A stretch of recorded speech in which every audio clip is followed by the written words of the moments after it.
আজকে আমি আপনাদের দেখাবো দোরমালসা কিভাবে তৈরি করতে হয়।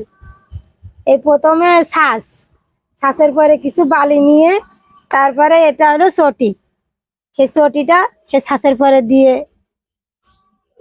তৈরি করতে হয়।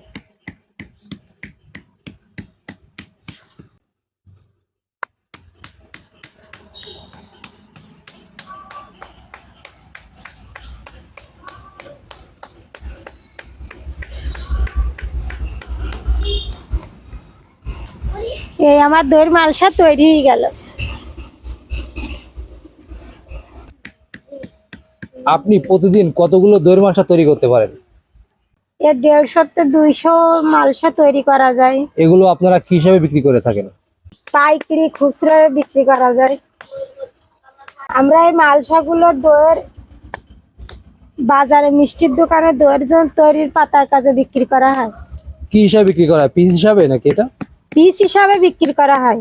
কত পিস কত টাকায় বিক্রি করেন? এক এক পিস 5 টাকা। এগুলোকে আপনার বাসা থেকে নিয়ে যায়? হ্যাঁ, এগুলো বাসার থেকে নিয়ে যায়।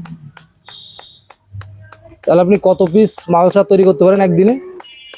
একদিনে যে যেরকম পারে, আমি তো 100-150 এরকম। আপনি কি কি জিনিস তৈরি করতে পারেন মাটির? প্রায় সব রকম তৈরি করতে পারি, যেমন মালসা, সরা, এগুলো দইয়ের মালসা। বিভিন্ন রকম, তাই না? হ্যাঁ, বিভিন্ন রকম। আচ্ছা, এই মালসাগুলো আপনার বাইরের থেকে যদি কেউ অর্ডার করে নেওয়ার জন্য, আপনি দিতে পারবেন? হ্যাঁ তা আপনার কি মোবাইল নাম্বার আছে? আপনি মোবাইল নাম্বার বলতে পারবেন? হ্যাঁ, পারবো।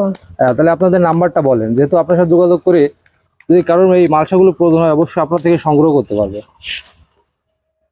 01944849589। এই নাম্বারে যোগাযোগ করলে আপনার সাথে। হ্যাঁ, এই নাম্বারে যোগাযোগ করলে আমাদের। আচ্ছা, যদি কেউ বেশি নেয় তাহলে সেই জন্য কি আপনারা কি হ্যাঁ, বেশি নিলে দেওয়া যাবে। রেট কি কম করতে পারবেন না একই রেট? বেশি নিলে হ্যাঁ, সে যে যতটুকু নেবে তার উপরে নির্ভর করবে। আচ্ছা, আপনি কত বছর ধরে এই কাজটি করেন?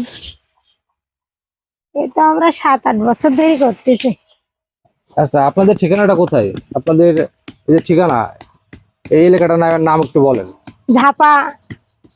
ঝাপার বাজার, মনিরামপুর, যশোর।